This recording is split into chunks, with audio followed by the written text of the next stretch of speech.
In the rolling hills of Kentucky, where morning mist still clings to forgotten meadows, stands the crumbling remains of what was once Pleasant Hill, a Shaker community that vanished overnight in 1834. Over 300 souls simply disappeared, without a trace, leaving behind only empty buildings and a silence so profound that locals still refuse to walk those grounds after dark. For nearly 2 centuries, the state of Kentucky has kept the official record sealed, buried in archives that few are brave enough to examine. But recently uncovered testimonies from a visiting Ohio inspector reveal a truth so horrifying that it challenges everything we thought we knew about America's religious communities. What happened at Pleasant Hill wasn't just a tragedy. It was 27 years of systematic terror disguised as holy devotion. Before we uncover the dark truth that authorities tried so desperately to hide, I need to ask something of you. This channel isn't for everyone, only for those brave enough to face the darkest corners of American history. If you're one of the select few who seeks these hidden truths, hit that subscribe button and let me know in the comments what state you're listening from. Now let's step back in time to discover how a family's greed transformed a sacred community into something far more sinister. What began in 1807 as a beacon of spiritual purity would become one of Kentucky's most carefully concealed secrets, orchestrated by a family whose corruption ran deeper than anyone could imagine. The year was 1807, and the Second Great Awakening was sweeping across Kentucky like wildfire. In this atmosphere of religious fervor, Pleasant Hill emerged as a sanctuary for those seeking to live according to Shaker principles: celibacy, communal property, and separation from the world's corruption. The community, nestled in the fertile bluegrass region near Harrodsburg, attracted hundreds of converts who willingly surrendered their earthly possessions for the promise of spiritual perfection. At the heart of this seemingly devout community stood the Richardson family, whose influence permeated every aspect of daily life. Elder Samuel Richardson, a tall man with piercing gray eyes and a voice that could command any congregation, had arrived from Ohio claiming direct ordination from Mother Ann Lee's original disciples. His carefully maintained appearance, always dressed in simple but immaculate Shaker garb, and his encyclopedic knowledge of Shaker theology convinced even skeptical visitors of his authenticity. His wife, Sister Martha Richardson, had publicly renounced their marriage to maintain Shaker celibacy while secretly continuing their relationship in the privacy of Samuel's expanded quarters. Martha possessed an almost supernatural ability to read people's motivations and fears, a skill she used to devastating effect in managing the community's complex social dynamics. Her soft-spoken manner and gentle smile masked a calculating intelligence that rivals found both intimidating and irresistible. Their family network extended throughout the community like the roots of an ancient oak. Their eldest son, Brother Ezekiel Richardson, a broad-shouldered man with his father's commanding presence, managed the community's extensive agricultural operations. He had transformed Pleasant Hill's farming from subsistence agriculture into a commercial enterprise that supplied produce markets throughout the Ohio River Valley. His younger brother, Brother Caleb Richardson, served as the community's unofficial security chief, monitoring members' private conversations and correspondence with an efficiency that would have impressed any modern intelligence operation. Sister Rebecca Richardson, Samuel and Martha's eldest daughter, oversaw the women's dormitories and new convert orientation. At 28, she had never married and channeled what observers described as fierce maternal instincts into managing the female members of the community. Her ability to break down psychological defenses and rebuild personalities according to Richardson family specifications was legendary among those who survived her spiritual counseling sessions. The youngest Richardson daughter, Sister Patience, maintained the community's official records and correspondence. Despite being only 24, she possessed a gift for forgery that allowed her to craft convincing letters in any handwriting style after studying a person's writing for just a few days. Her meticulous record-keeping created the documentary facade that protected the family's operations from outside scrutiny. Samuel's brother Jeremiah Richardson, controlled the community's profitable furniture workshops. A master craftsman who had learned woodworking before the family's corruption began, Jeremiah maintained the quality standards that made Pleasant Hill furniture sought after throughout Kentucky and beyond. His workshops employed nearly 50 community members in what appeared to be dignified craftsmanship, but functioned more like a forced labor operation. Brother Isaiah Richardson, Samuel's cousin, managed their lucrative seed business that supplied farms across 3 states. Isaiah's monthly travels to distant customers provided perfect cover for activities that would have horrified his business partners. His gentle demeanor and obvious expertise in agricultural matters made him welcome at farms from Ohio to Tennessee, where his true purposes remained carefully hidden. Martha's Sister Hannah Collins, supervised the community's kitchens and food distribution. Her control over nutrition allowed the family to reward compliance and punish dissent in ways that appeared natural to outside observers. Hannah had studied the effects of various herbs and substances, knowledge she applied with scientific precision to manage the community's psychological and physical health. Even the extended family played crucial roles. Samuel's elderly mother, Sarah Richardson, served as a living symbol of the community's supposed spiritual authenticity. Her presence lent credibility to Samuel's claims of long-standing Shaker connections, while her apparent frailty made her an unlikely suspect in any wrongdoing. In reality, Mother Sarah was the family's strategic mastermind, whose decades of experience in manipulation guided their long-term planning. Brother Nathan Richardson, Samuel's youngest brother, managed the community's external relationships with local authorities and neighboring communities. His charm and apparent sincerity had convinced Sheriff William Morrison of Mercer County that Pleasant Hill was a model religious community deserving protection and support. Nathan's regular donations to local churches and civic organizations purchased goodwill that proved invaluable when questions arose about the community's activities. The community's reputation spread throughout Kentucky and beyond. Visitors marveled at the pristine buildings constructed with materials purchased through the community's legitimate business profits. The perfectly ordered gardens, maintained by members who worked from dawn to dusk, produced vegetables and herbs that supplied both the community's needs and commercial markets. The apparent contentment of the nearly 400 members impressed even skeptical observers who saw no obvious signs of coercion or abuse. What outsiders couldn't perceive was the intricate web of surveillance and control the Richardson family had woven throughout Pleasant Hill. Every aspect of community life flowed through family members who reported directly to Samuel and Martha during their nightly strategy sessions.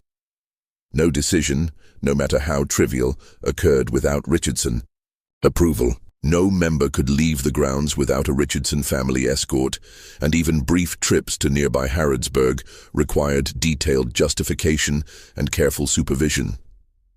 The family had created what modern psychologists would recognize as a perfect totalitarian environment.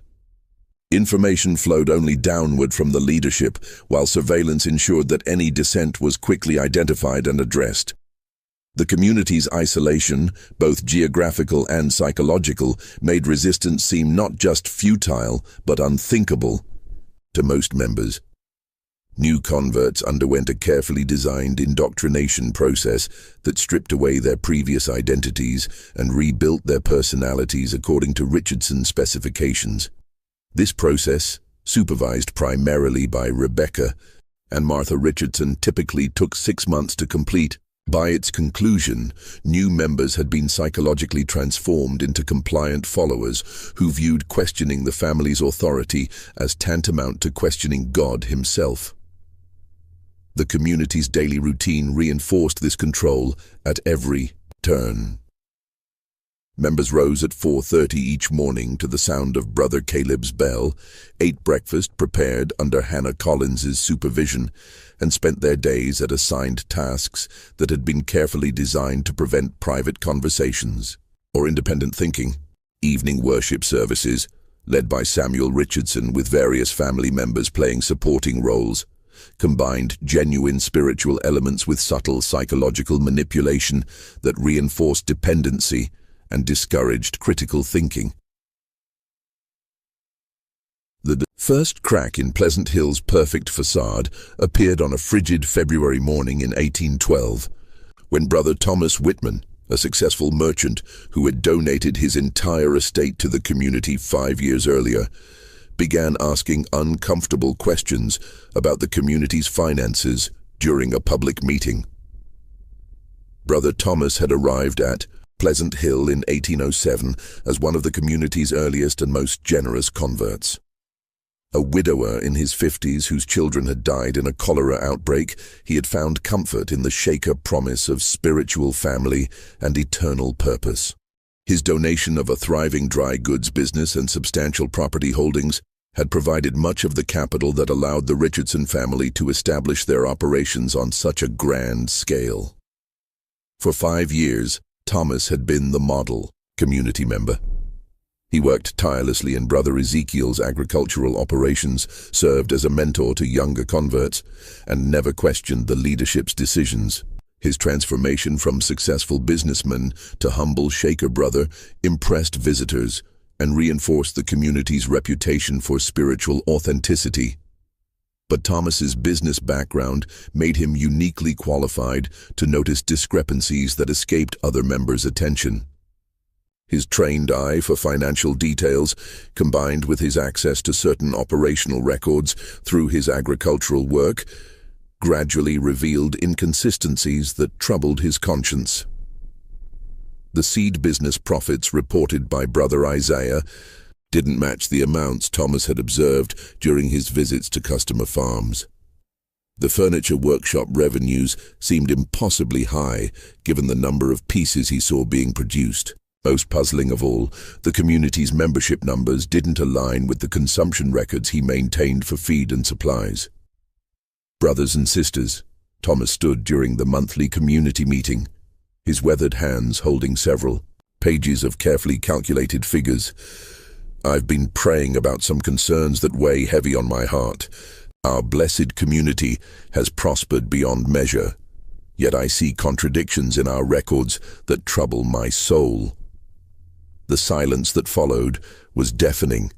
Around the packed meeting hall, Richardson family members exchanged glances that lasted mere seconds, but communicated volumes. Samuel Richardson's face remained serene, his hands folded peacefully in his lap, but those who knew him well noticed the subtle tightening around his eyes. Sister Martha's gentle smile never wavered, yet her knuckles whitened as she gripped her prayer book with increasing pressure. The seed business, Thomas continued, his voice gaining strength as he warmed to his topic.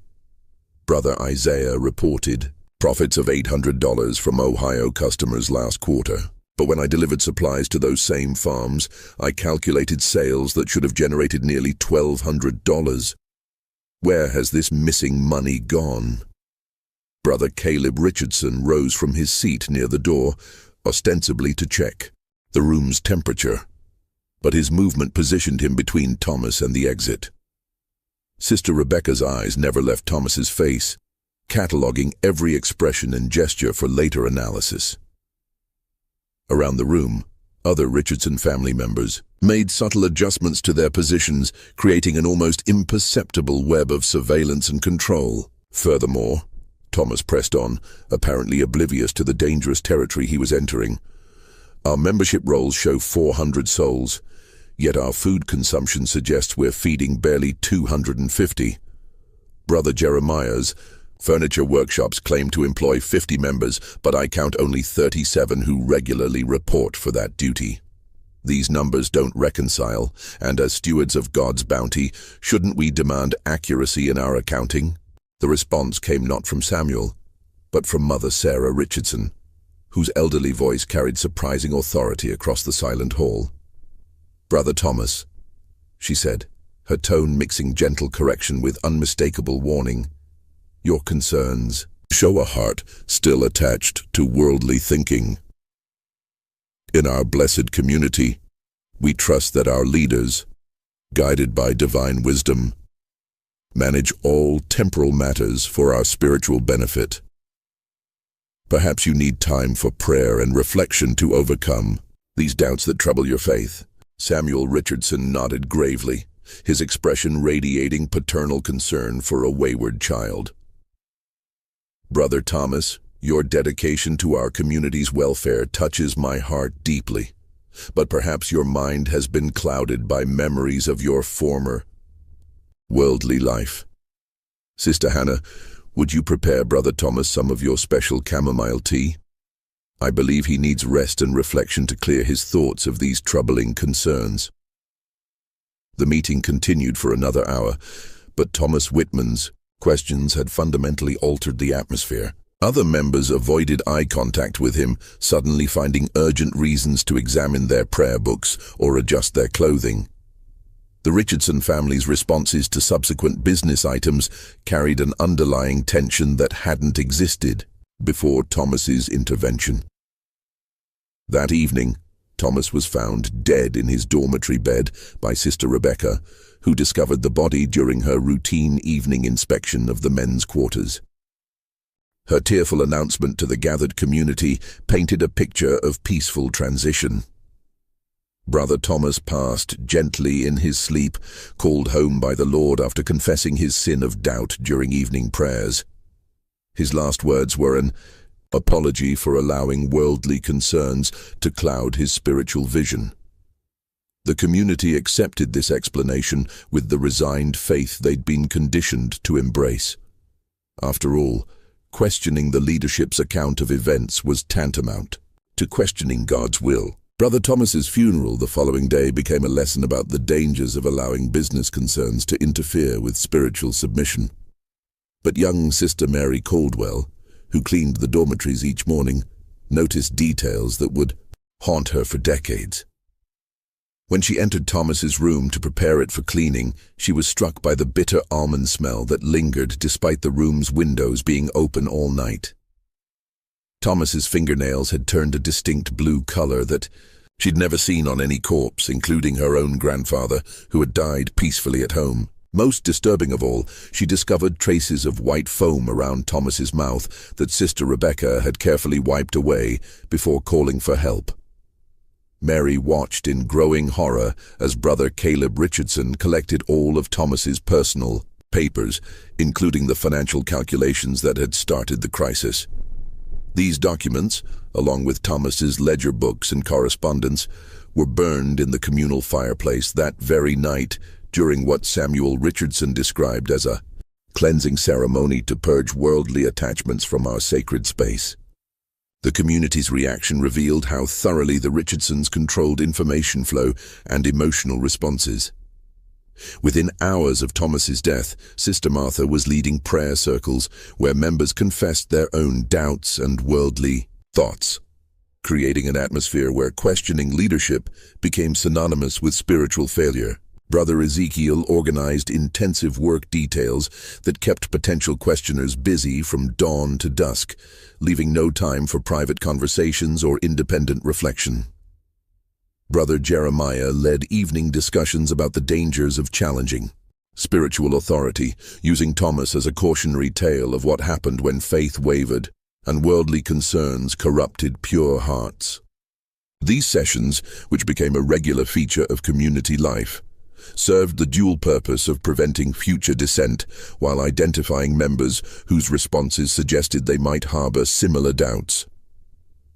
The most chilling aspect of the community's response was how quickly Thomas Whitman's memory was systematically erased. His personal belongings were redistributed within days, his work assignments transferred to other members, and his name removed from community records except for a brief death notice. Within a month, it was as if Brother Thomas had never existed at all. his questions forgotten and his concerns dismissed as the ravings of a mind corrupted by worldly attachment. In the months following Thomas Whitman's death, a pattern began to emerge that would continue for over 2 decades, growing more sophisticated and ruthless with each iteration.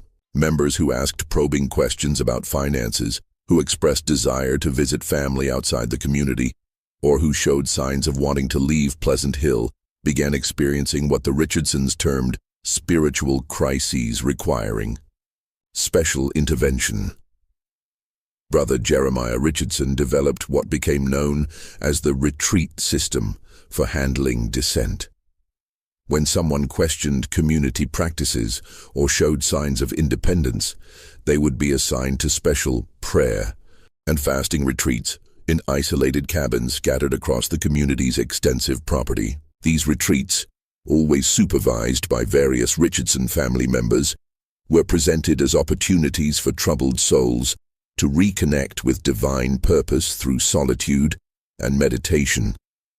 The retreat cabins, constructed under Brother Jeremiah's direction in remote corners of the community's thousands of acres, were designed to appear rustic and spiritual while serving their true purpose as holding facilities. Each cabin contained a single room with basic furniture, heavy wooden shutters that could be barred from outside, and doors that locked only from the exterior. The cabin's isolated locations, connected to the main community only by narrow paths through dense woods, ensured that any sounds from within would never reach other members. Brother Caleb Richardson managed the logistics of identifying retreat candidates.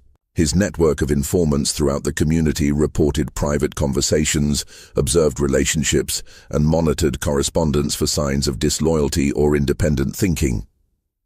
His methods were so subtle that most members never realized they were being watched, attributing chance encounters with Caleb to coincidence rather than systematic surveillance.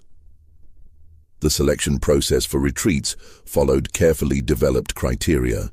Recent converts who asked too many questions about absent family members were prime candidates, as were longer-term members who showed signs of developing leadership potential that might threaten Richardson authority.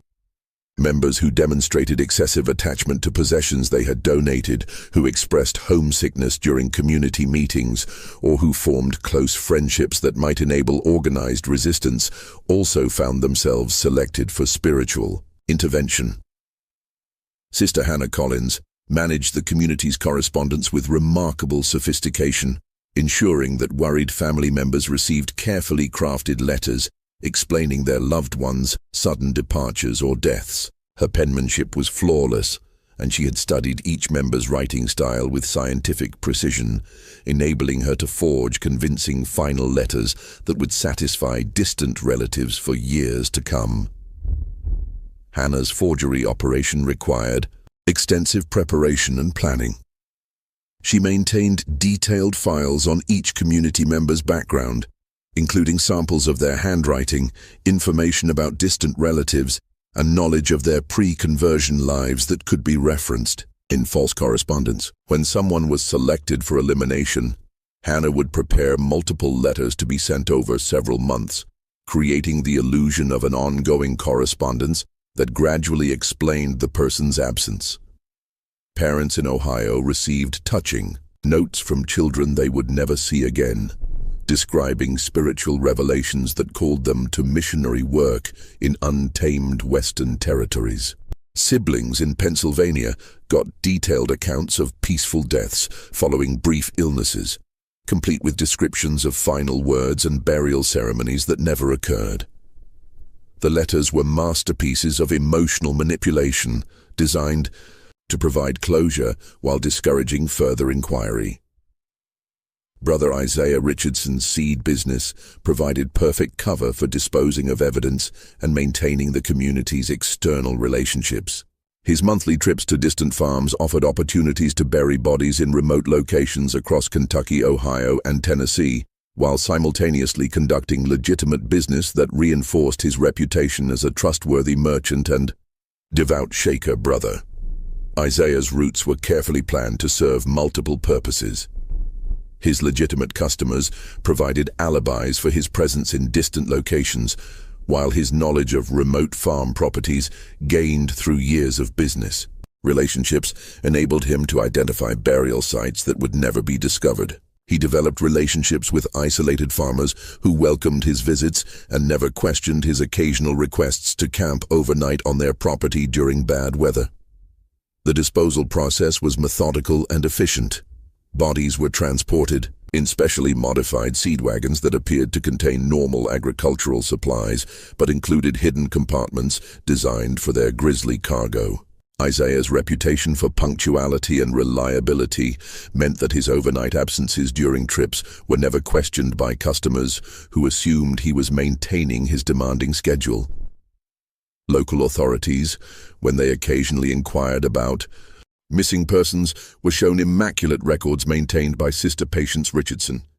Her documentation system was a marvel of bureaucratic deception, demonstrating through carefully crafted paperwork that individuals had left voluntarily for other communities or had died of natural causes with proper burial in the community cemetery. Patience's record-keeping extended far beyond simple membership logs. She maintained detailed medical histories that could explain sudden deaths from natural causes, travel documentation that supported claims about members departing for distant communities, and correspondence files that included both genuine letters and Hannah's forgeries. Her organizational skills ensured that any official inquiry could be answered with convincing documentation that withstood casual scrutiny. The psychological control the Richardson family maintained was perhaps more chilling than their physical crimes. They had created a closed system where questioning authority was equated with spiritual failure, where blind obedience was the highest virtue, and where members policed each other's thoughts and behaviors. The remaining community members weren't just victims. They had been transformed into unwitting accomplices in their own oppression. The community's population remained steady at around 400 members, despite the constant stream of new converts arriving monthly and the mysterious disappearances that occurred with increasing frequency. This stability was maintained through what Brother Caleb privately called natural selection, the systematic removal of anyone who posed a threat to family control, balanced by aggressive recruitment of new converts whose property donations financed the operation's expansion. New arrivals were carefully screened by the Richardson women, who had developed sophisticated methods for identifying potential troublemakers before they could influence other members. Sister Rebecca's intake interviews, conducted under the guise of spiritual counseling, actually served to assess each convert's psychological profile, family connections, and potential value to the community. Those deemed dangerous were marked for early elimination, while valuable converts underwent intensive indoctrination designed to strip away their previous identities. The indoctrination process, refined over years of practice, combined genuine spiritual elements with systematic, psychological abuse that created trauma bonds between victims and their abusers. New converts were isolated from contact with the outside world while being subjected to alternating periods of intense attention and deliberate neglect that broke down their psychological defenses and made them desperate for approval from community leaders. By 1825, Pleasant Hill operated like a well-oiled machine of exploitation, its various components working together with mechanical precision that would have impressed any efficiency expert. The Richardson family had refined their methods over 18 years of practice, transforming what had begun as opportunistic crimes into a sophisticated criminal enterprise that generated enormous profits while maintaining an impeccable public reputation. The family's division of labor had evolved into a complex organizational structure that maximized efficiency while minimizing risk. Samuel Richardson maintained his role as spiritual leader and public face of the community, delivering inspiring sermons that drew new converts regularly while keeping existing members focused on heavenly rewards rather than earthly concerns. His charismatic presence had become legendary throughout Kentucky's religious communities, with ministers from other denominations frequently citing Pleasant Hill as an example of successful Christian living. Martha Richardson had developed what amounted to a science of psychological manipulation, studying each community member with the intensity of a naturalist observing specimens. Her methods for breaking down individual resistance and rebuilding personalities according to family specifications had become so refined that the process typically took only 3 to 4 months to complete. She maintained detailed psychological profiles on every member, updating them regularly based on observations from her network of female relatives and informants. The community's expansion had enabled more sophisticated criminal operations that generated multiple revenue streams. Brother Ezekiel Richardson's agricultural operations now supplied produce to markets in Louisville, Lexington, and Cincinnati, generating enormous profits that never appeared in the books shown to members. His workforce of unpaid community members, maintained through psychological coercion rather than physical restraint, provided labor costs that made Pleasant Hill farms impossibly profitable compared to conventional operations. Brother Jeremiah Richardson's furniture workshops had similarly expanded, producing pieces that were sold throughout the Ohio River Valley and marketed as authentic Shaker craftsmanship. The quality remained high because Jeremiah genuinely understood woodworking, but the labor was essentially slavery disguised as religious devotion. His workers put in 12 to 14-hour days, producing furniture that sold for premium prices, with profits flowing entirely to the Richardson family's private accounts. The most insidious development was how the family had begun selling community members to buyers who operated plantations and industrial facilities throughout the South and Midwest. This human trafficking operation, coordinated primarily by Brother Isaiah during his seed business travels, provided the highest profit margins of any family enterprise while explaining the mysterious disappearances that might otherwise have attracted unwanted attention. The selection process for trafficking victims followed coldly calculated criteria. Younger members with valuable skills but dangerous independent tendencies were prime candidates, as were individuals whose family connections made their continued presence at Pleasant Hill potentially problematic. The buyers, who believed they were purchasing indentured servants rather than free citizens, paid substantial sums for workers who came with fabricated documentation proving their voluntary servitude. Sister Rebecca Richardson had become the family's specialist in breaking down new converts and identifying those suitable for different fates. Her psychological assessment process, disguised as spiritual counseling, enabled her to categorize newcomers into groups: valuable long-term assets who would remain at Pleasant Hill, potential trafficking victims who could be sold for profit, and dangerous individuals who needed immediate elimination. Rebecca's methods combined genuine spiritual guidance with systematic abuse that created powerful trauma bonds between victims and their abusers. She had studied the conversion experiences of legitimate Shaker communities, then perverted these techniques to serve the family's criminal purposes. Her sessions left converts psychologically dependent on her approval while stripping away their connections to previous identities and relationships. The community's isolation had become both geographical and psychological, with members existing in a closed information environment where the Richardson family controlled every source of knowledge and interpretation. Located on thousands of acres of family-controlled land, members rarely encountered outsiders except during carefully supervised visits to nearby towns. Even these excursions were managed by Richardson family members who monitored all interactions and reported any conversations that suggested disloyalty. The family had cultivated extensive relationships with local authorities that provided protection from official scrutiny.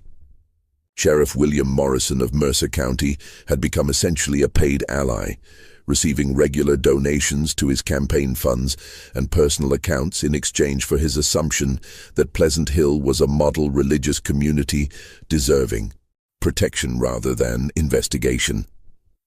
These relationships extended throughout the region's power structure. Brother Nathan Richardson's charm offensive had won allies among local merchants, politicians, and religious leaders who viewed Pleasant Hill as a valuable economic and spiritual asset to their communities. The community's legitimate business operations provided substantial tax revenue and employment opportunities that made local officials reluctant to investigate rumors or complaints. The psychological control mechanisms had evolved to include elaborate rituals and ceremonies that reinforced member dependency while identifying potential dissidents. Samuel Richardson's worship services combined authentic Shaker elements with subtle psychological manipulation that created altered states of consciousness where critical thinking became impossible. These services often lasted for hours, leaving participants emotionally drained and psychologically vulnerable to suggestion. Evening confession sessions, led by various Richardson family members, served multiple purposes beyond spiritual guidance. They provided opportunities to identify members harboring doubts or resentments, created public pressure for conformity through shame and guilt, and enabled the family to gather intelligence about private conversations and relationships that might threaten their control. The confession process had become increasingly elaborate, with different family members specializing in extracting specific types of information. Sister Rebecca focused on relationships and emotional attachments that might enable resistance, while Brother Caleb concentrated on practical concerns like escape plans or contact with outside authorities. Sister Hannah monitored confessions for information about family members outside the community who might become problematic if they began asking questions. Mother Sarah Richardson, despite her apparent frailty, had emerged as the family's strategic mastermind whose decades of experience in manipulation guided their long-term planning. Her ability to appear harmless while orchestrating complex criminal operations had become legendary among family members, who referred to her privately as the General in recognition of her tactical brilliance. Sarah's influence extended to every aspect of the operation, from the selection of new territories for expansion to the development of new techniques for psychological control. Her understanding of human nature, gained through 70 years of observing and manipulating others, enabled her to predict how individuals would respond to various pressures and rewards. Her strategic vision had transformed the family's criminal enterprise from opportunistic theft into a sustainable business model that could theoretically continue indefinitely. The expansion of their operations had required increasingly sophisticated methods for maintaining security and preventing exposure. The family had developed elaborate communication systems that enabled coordination across their various enterprises while minimizing the risk of interception by hostile parties.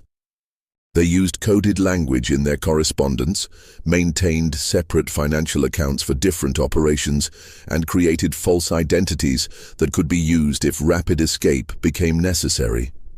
The beginning of the end for the Richardson family's 27-year reign of terror came from an unexpected source.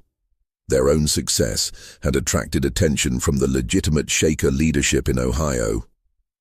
In late 1833, the Ohio Union of Shaker Communities decided to send Elder Joseph Meacham, one of their most experienced and respected leaders, to evaluate Pleasant Hill for potential inclusion in their formal alliance of authenticated Shaker settlements.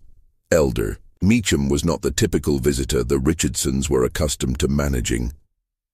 A genuine disciple of Mother Ann Lee's teachings who had spent 40 years in Shaker communities across New York, Ohio, and Pennsylvania, he possessed an intimate knowledge of proper Shaker practices, record-keeping, and community structure that made him nearly impossible to deceive. His mission was to verify that Pleasant Hill truly followed authentic Shaker principles before recommending them for official recognition and inclusion in the union's collective decision-making processes. The evaluation request had come after years of glowing reports about Pleasant Hill's spiritual achievements and economic success. The Ohio leadership had been impressed by accounts of the community's growth, their reputation for quality craftsmanship, and their apparent success in maintaining celibacy and communal property arrangements over more than 2 decades. The decision to send Meekum represented both an honor and a potentially devastating threat to the Richardson family's carefully constructed facade.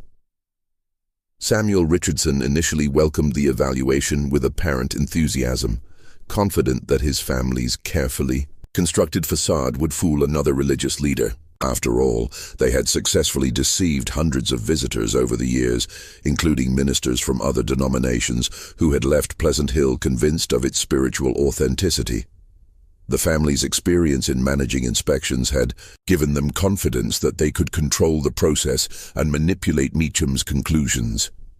But Meecham's first requests immediately raised alarm bells throughout the Richardson network. Unlike previous visitors who were content with guided tours and carefully staged demonstrations of community life, Meecham wanted to examine financial records going back to the community's founding in 1807. He insisted on speaking privately with randomly selected members, without Richardson family supervision or preparation. Most troubling of all, he brought his own accounting ledgers and expected to reconcile Pleasant Hill's reported membership numbers with their consumption records, work output, and correspondence logs. The scope of Meecham's investigation became clear during his first meeting with Samuel Richardson, conducted in the community's main meeting hall before an audience of senior members. "Brother Samuel," Meecham said in his quiet but authoritative voice, "the Ohio Union has developed standardized procedures for evaluating potential member communities. We'll need to review your membership rolls, financial records, correspondence files, and burial registers for the past 5 years. We'll also need to conduct private interviews with at least 50 members selected through random drawing." Samuel's response revealed the first crack in his usually perfect composure. "Elder Meecham, we're honored by your visit and eager to demonstrate our commitment to Mother Ann's teachings. However, our record-keeping follows Kentucky practices that may differ from Ohio standards. Perhaps we could arrange a more informal evaluation that better reflects our unique circumstances." Meecham's expression remained pleasant, but firm. "I appreciate your regional considerations, Brother Samuel, but the Union's standards apply equally to all communities regardless of location. Authentic Shaker practices are universal, not subject to regional variation.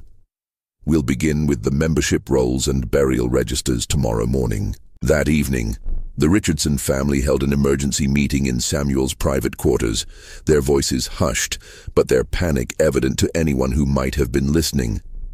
Mother Sarah Richardson, despite her apparent frailty, took charge of the strategy session with the authority of someone accustomed to managing crises.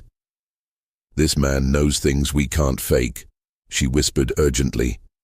"He's asking for documentation we can't provide without exposing everything. We need to delay, deflect, and if necessary, eliminate the threat before he completes his investigation." Brother Isaiah Richardson was the first to articulate the scope of their vulnerability. "He's asking for records going back 5 years, but our problems go back much further. The membership numbers alone will expose us. Our books show 400 members, but we've got maybe 250 actually living here. The burial registers are even worse. We've got graves for people who supposedly left for other communities." Sister Hannah Collins added another terrifying dimension to their predicament.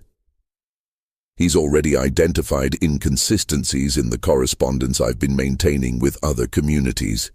He knows Shaker writing conventions I never learned. And he's asking questions about Mother Ann Lee's teachings that our people can't answer because they were never properly instructed." The family's initial attempts to delay and deflect Meecham's investigation only intensified his suspicions and strengthened his resolve to uncover the truth. When they claimed certain records were stored in a building that had been damaged by recent storms, he pointed out that none of the buildings showed signs of weather damage. When they suggested interviewing specific members who could vouch for community practices, He insisted on selecting interview subjects himself through random drawing from a complete membership list. Brother Caleb Richardson's surveillance network, so effective at monitoring community members, proved useless against an investigator who understood the importance of maintaining operational security. Meekum varied his routines, conducted interviews in different locations, and seemed to possess an intuitive awareness of when he was being watched. His questions during member interviews revealed a depth of knowledge about authentic Shaker practices that made it impossible to maintain their deceptions. Most dangerously, some of the community's surviving members began responding to Meecham's genuine spiritual presence in ways that terrified the Richardson family. Sister Mary Caldwell, who had witnessed Brother Thomas Whitman's suspicious death over 20 years earlier, found herself drawn to Meecham's obvious authenticity and began sharing her long-suppressed observations about members who had mysteriously disappeared. The psychological effect of Meecham's presence on community members was profound and immediate. For the first time in decades, they encountered someone whose spiritual authority didn't depend on fear, manipulation, or psychological abuse. His gentle questions about their experiences, his obvious knowledge of authentic Shaker practices, and his genuine concern for their spiritual welfare created an atmosphere where long-buried doubts and memories began to surface. Brother Jeremiah Richardson, whose furniture workshops provided crucial income for the family's operations, found his workers becoming increasingly unproductive as they spent time talking with Meecham about traditional Shaker craftsmanship techniques they had never been taught. The conversations revealed gaps in their knowledge that made it obvious they weren't receiving proper instruction in authentic Shaker methods. Sister Rebecca Richardson's carefully controlled dormitory system began breaking down as female members started asking questions about Shaker practices they'd never heard of before Meecham's arrival. Her authority, so absolute for so many years, suddenly seemed questionable when compared to the obvious authenticity of their visitors' spiritual knowledge and gentle demeanor. The investigation took a decisive turn when Meecham requested access to the community cemetery for a private memorial service honoring departed members. The Richardson family couldn't refuse such a reasonable request without appearing suspicious, but they also couldn't allow him to examine the burial grounds too closely without risking exposure of their crimes. Brother Caleb volunteered to escort Meecham to the cemetery, hoping to control what he observed and limit his time among the graves.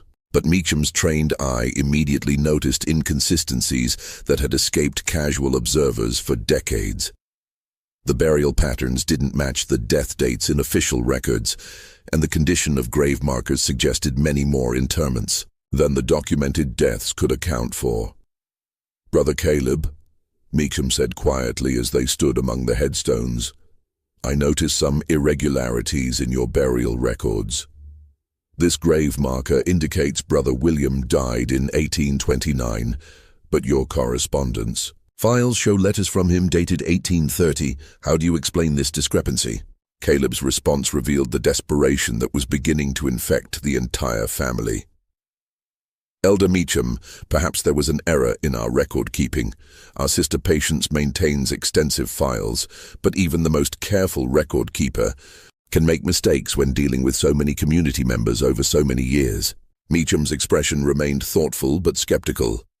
"I understand that record keeping can be challenging, but Shaker communities traditionally maintain extremely accurate documentation of deaths and departures. The inconsistencies I'm observing suggest systematic problems rather than occasional errors." That night, Meecham made a discovery that would expose the full scope of the Richardson family's crimes and bring their 27-year reign of terror to an end. On the night of March 15th, 1834, Elder Meecham made a discovery that would expose the full scope of the Richardson family's 27-year reign of terror. Unable to sleep due to his growing suspicions about the discrepancies he had uncovered during 3 weeks of investigation, he decided to examine the community's cemetery by moonlight, hoping to reconcile burial records with actual grave sites, without Richardson family supervision. What he found was a graveyard that told 2 completely different stories. The official cemetery, maintained for visitors and official inspections, contained approximately 40 graves, with proper headstones dating from 1807 to 1834. The markers were well-crafted, obviously expensive, and arranged in neat rows that suggested careful planning and maintenance. But Meacham's trained eye, sharpened by decades of experience managing authentic Shaker communities, noticed inconsistencies in the ground itself that revealed a far more sinister reality. Areas throughout the cemetery showed subtle depressions and variations in soil color that suggested many more burials than the headstones indicated. The earth in these unmarked sections had been disturbed and allowed to settle, forming barely perceptible indentations that would escape casual observation, but were obvious to someone who understood how burial grounds evolved over time. The vegetation patterns also revealed the truth. Certain areas supported different plant growth than others, indicating soil that had been repeatedly disturbed and replaced. More chilling still, when he examined the dated graves more carefully, Meacham realized that many of the supposed death dates corresponded exactly with his list of members who had allegedly left Pleasant Hill to found new communities or visit distant relatives. The timeline was impossible. How could someone die and be buried at Pleasant Hill on the same day they were reported to have departed for Ohio or Tennessee? His systematic examination of each grave marker revealed a pattern of deception so elaborate that it demonstrated years of careful planning. Members who had supposedly died of natural causes were buried next to those who had allegedly left for missionary work in distant territories. The dates formed a chronicle of systematic elimination that coincided perfectly with moments when the community faced potential exposure or internal resistance. Meacham's investigation was interrupted by Sister Mary Caldwell, who had been watching from her dormitory window and recognized an opportunity to finally reveal the truth she had carried for over 20 years. Moving silently through the darkness, she approached the cemetery with the desperate courage of someone who knew this might be her only chance to expose the horrors she had witnessed. "Elder Meacham," she whispered urgently as she approached his lantern-lit figure among the gravestones. "God has sent you to reveal the truth we've been too terrified to speak. What you're seeing here is only a small part of what the Richardson family has done to this community." In a conversation conducted in hushed tones among the silent graves, Mary revealed the horrifying truth she had carried in terrified silence for decades. "I've seen them bury people in the middle of the night," she said, her voice shaking with suppressed terror and long-awaited relief. "The Richardson family, they don't just control this community, they've been systematically murdering anyone who threatens their power or questions their authority." Mary's testimony, delivered in broken whispers as they crouched between headstones to avoid detection, painted a picture of systematic elimination that went far beyond occasional murders. To maintain control, the Richardson family had created what amounted to a death camp disguised as a religious community, where members who questioned finances, expressed homesickness, showed leadership potential, or simply knew too much about the family's activities, were methodically eliminated. "Sister Hannah Collins keeps poisons in the kitchen stores," Mary revealed, her words tumbling out with the urgency of someone finally able to speak truth after years of enforced silence. "I've seen her preparing special meals for people who were asking too many questions. Brother Thomas Whitman wasn't the first. He was just the first time I was brave enough to really look at what was happening." The scope of the family's criminal network became clear as Mary continued her desperate confession. "Brother Caleb Richardson knows which members plan to leave before they even tell anyone. He reads their private letters and listens at dormitory doors. He has a list of people he calls problems, and they disappear within days of being identified. And Brother Jeremiah," she continued, glancing nervously toward the main buildings to ensure they weren't being observed. "He's the one who disposes of the bodies. He has burial sites all across Kentucky, places where he buries people during his furniture delivery trips. I've seen him loading covered wagons at night and I've seen him return with empty wagons and dirt under his fingernails. The most horrifying revelation was the scope of the family's operations beyond simple murder. Mary described a human trafficking network that sold the community's younger, healthier members to plantation owners and industrial operations as indentured servants. "They don't kill everyone," she explained. "The young ones, the strong ones, they sell them. Brother Isaiah's seed business is just a cover. He's actually delivering people to buyers throughout the South." Elder Meacham realized that Pleasant Hill wasn't a corrupted Shaker community. It was a criminal enterprise that had never been legitimately Shaker at all.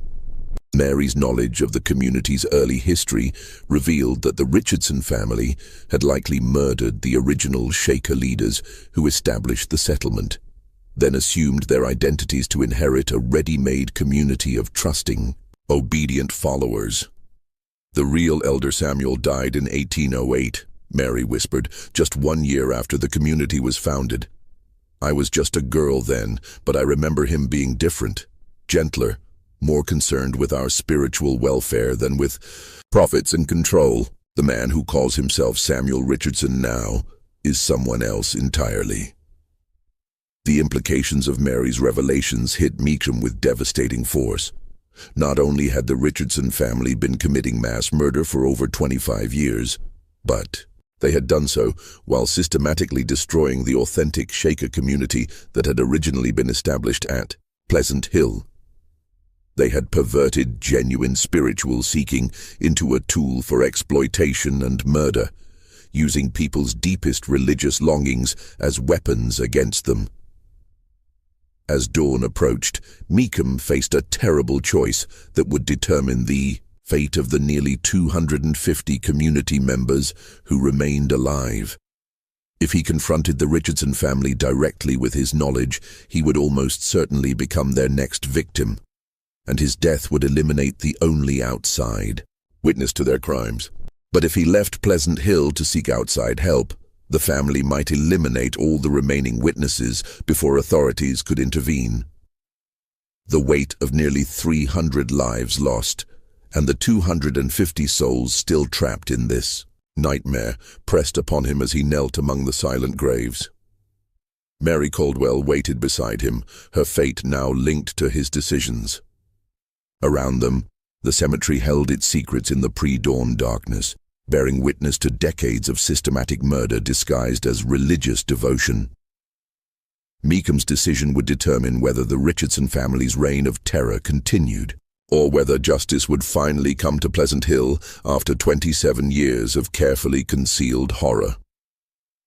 Elder Meacham's decision to flee Pleasant Hill in the pre-dawn hours of March 16, 1834, carrying Mary Caldwell with him as a witness, set in motion the events that would finally bring justice to the Richardson family's victims. They rode through the night to Harrodsburg, where Meacham convinced Sheriff Morrison and a federal marshal to organize an immediate raid on the community, armed with Mary's detailed testimony and Meacham's documentation of the numerous discrepancies he had discovered. The federal authorities' involvement proved crucial, as it later emerged that Sheriff Morrison had been receiving regular payments from the Richardson family for his willful blindness to their activities. The federal marshal, Captain James Crawford, brought a detachment of 12 men and legal authority that superseded local jurisdiction, ensuring that the Richardson family couldn't use their network of corrupted officials to escape justice. What the authorities discovered upon their return to Pleasant Hill was a scene that haunts Kentucky law enforcement records to this day. The Richardson family, realizing their exposure was inevitable, had made a desperate decision to eliminate all witnesses and escape with whatever portable wealth they could carry. Of the 250 community members who had been alive when Meacham arrived 3 weeks earlier, only 37 were found still living when the raid commenced. The surviving members, discovered locked in basement storage rooms beneath the community's main buildings, told stories that revealed the true scope of the Richardson family's crimes over nearly 3 decades.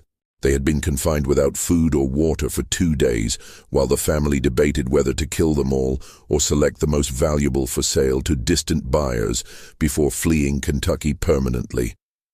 These survivors, chosen for their youth and physical capabilities rather than any mercy from their captors, represented the strongest evidence of the family's human trafficking operations.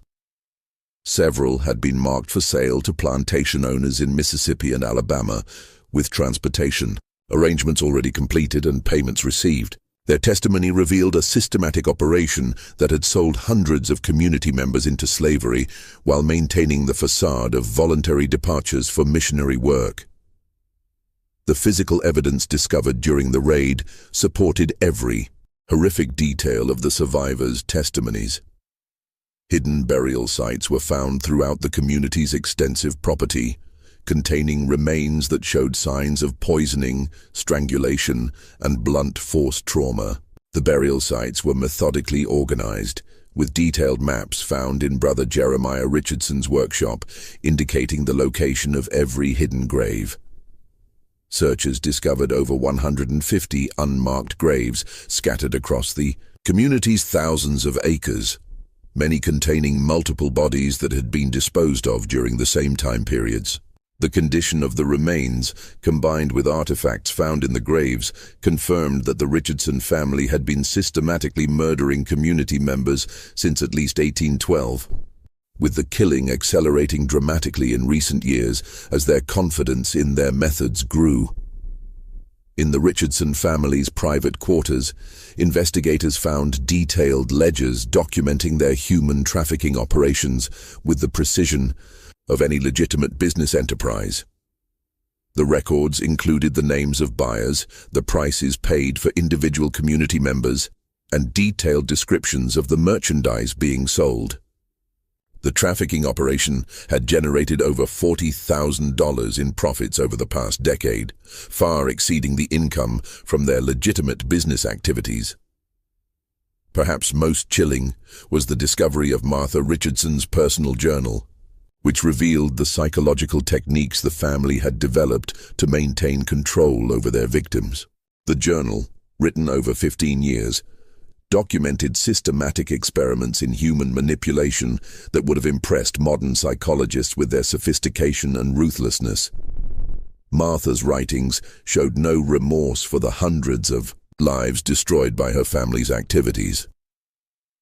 Instead, they contained clinical observations about which methods proved most effective for different personality types, detailed analyses of how to break down psychological resistance, and strategic planning for expanding their operations to other states. Her entries revealed a woman who viewed other human beings as resources to be exploited rather than souls deserving of respect and compassion. The journal also contained detailed psychological profiles of every community member, updated regularly. Based on observations from her network of female relatives and informants, these profiles included assessments of each person's value as a worker, their potential for resistance, their usefulness as breeding stock for future generations of workers, and their suitability for various types of exploitation. The Richardson family's fate was swift and decisive, though their trial revealed details that shocked even experienced law enforcement officials. Samuel, Martha, and their 6 adult children were arrested and charged with multiple counts of murder, kidnapping, fraud, and human trafficking. The trial, conducted in Frankfurt throughout the summer of 1834, drew national attention as newspapers across the country covered the unprecedented scope of their crimes. The testimony presented during the trial painted a picture of systematic evil that challenged contemporary understanding of human depravity. Witness after witness described decades of psychological torture, physical abuse, and systematic murder carried out with the efficiency of a business operation. The evidence was so overwhelming that the jury required only 2 hours to return guilty verdicts on all charges. All 7 Richardson family members were convicted and sentenced to death, with executions carried out in October 1834, before crowds that included many former community members who had escaped or been sold into slavery years earlier. The executions provided a sense of justice for the victims, but they couldn't restore the lives that had been stolen or heal the trauma that would affect survivors for the rest of their lives. The 37 survivors faced the overwhelming challenge of rebuilding their lives after decades of psychological and physical abuse that had stripped away their identities and connections to the outside world. Many struggled with what we would now recognize as severe post-traumatic stress disorder, unable to trust religious communities, authority figures, or even their own judgment about other people's motivations. Several survivors never recovered from their experiences at Pleasant Hill. The systematic psychological abuse they had endured left them unable to function independently in normal society. They spent their remaining years in state institutions, haunted by memories of the horrors they had witnessed and the friends they had lost to the Richardson family's systematic brutality. Others found the strength to rebuild their lives with the help of genuine religious communities that provided psychological support and practical assistance. The Ohio Union of Shaker Communities, led by Elder Meacham, established a special fund to help Pleasant Hill survivors transition to normal life, providing financial support, job training, and counseling services that helped many eventually achieve some measure of peace and stability.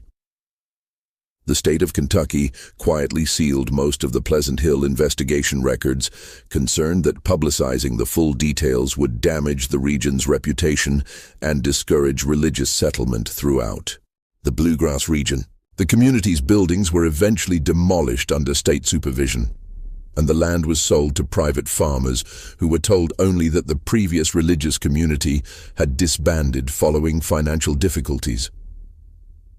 The secrecy surrounding the case meant that many details never became public knowledge, allowing rumors and speculation to replace factual accounts of what had actually occurred at Pleasant Hill. This deliberate obscurity served the state's interests in preventing copycat crimes and protecting Kentucky's reputation, but it also meant that the victims' stories were never fully told and their suffering never adequately acknowledged. Modern historians who have gained access to the sealed records estimate that the Richardson family murdered or sold into slavery over 400 people during their 27-year operation. The actual number may be even higher, as their record-keeping focused on profits rather than comprehensive documentation of their crimes, and many victims may have been eliminated without any record of their existence at Pleasant Hill. This mystery shows us how easily religious faith can be weaponized by those who understand the psychology of control and manipulation. The Richardson family succeeded for nearly 3 decades because they exploited people's deepest spiritual longings, transforming the desire for divine connection into a tool of oppression and murder. Their success depended on the isolation they created around their victims, cutting them off from outside support and making resistance seem impossible rather than merely difficult. The Pleasant Hill tragedy reminds us that evil often disguises itself as virtue, using the language of spirituality and community to mask the most brutal exploitation. The Richardson family's ability to maintain their facade for so many years demonstrates the importance of maintaining connections between religious communities and the broader society, ensuring that isolation never becomes so complete that abuse can flourish undetected.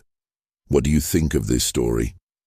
Do you believe everything was revealed, or might there be even darker secrets buried in Kentucky's sealed archives?